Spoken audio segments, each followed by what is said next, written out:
Hey y'all, I want to talk about poetry today.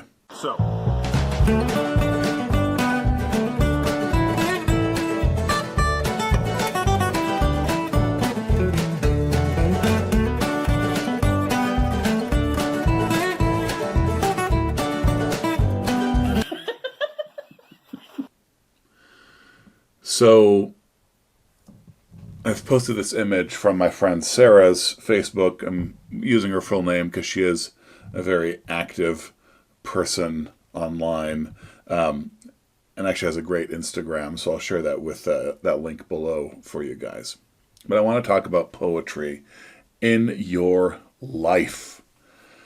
That's a picture of Gregg Strawbridge, a pastor of some reputation in our denomination, who died and went to be with the Lord only a few days ago.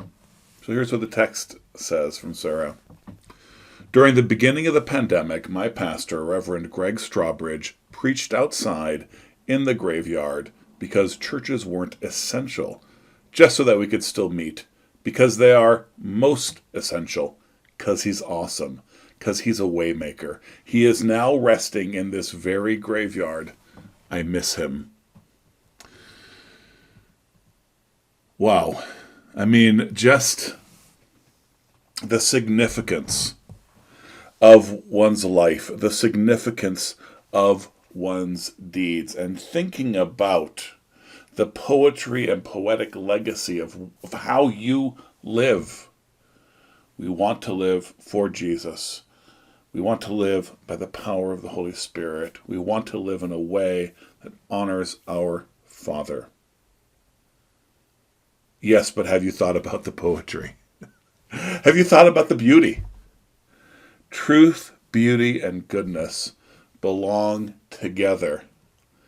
And that's a really good way to know if you're living for Jesus, if you're doing what you ought to do, how you ought to do it, motivated by the things you ought to be motivated by. Is it beautiful? Is it poetic?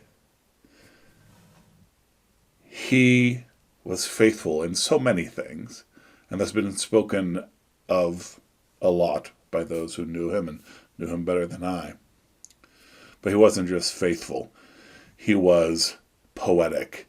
And one of his many faithful deeds resulted in this beautiful bit of poetry that only a couple of years before he died, he went to a graveyard in order to be faithful and minister to God's people. And now he is among God's people under that graveyard. Just the poetry of that strikes me and ought to strike you. And it should make us both consider how we may or may not be living poetically. Flee from ugliness, run toward beauty, run to Jesus. Aí sim é um homem de verdade, não é esses troços do grupo não, essas carcaças velhas, uó, fim de carreira. Cadê você, profeta, autarquia? Hein? Pedrada no inferno, fala comigo aí, matador de demônio. Hein?